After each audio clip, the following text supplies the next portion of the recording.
We've looked quite a lot at the nervous system, and in particular the peripheral nervous system. But something that we've brushed over slightly is the brain. Now, you may have thought that was a bit of an oversight. After all, the brain is pretty significant. But we've left it this late because there's quite a lot to know. In this area of study, we need to know about each of the 4 lobes of the brain, its 2 hemispheres, what damage to the brain results in, and associated disorders. In this video, we're starting to look at the 4 lobes.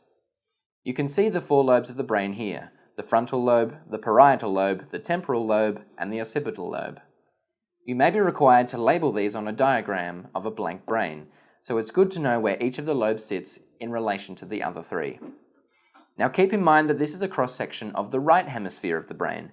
If we were looking at the left hemisphere, this image would be reversed. But it's convention to deal with the right hemisphere. To remember the location of each lobe, you could try using a few different things. For example, I used FPTO and labelled the lobes in that order in a sort of zigzag fashion.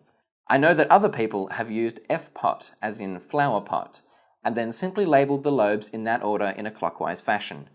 But it's really up to you, so long as it helps you remember where each of the lobes sit.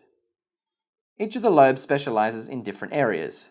We'll look at this in much more detail in the next few videos. But it's important to remember that the lobes are not isolated from one another, rather they work together and they complement each other.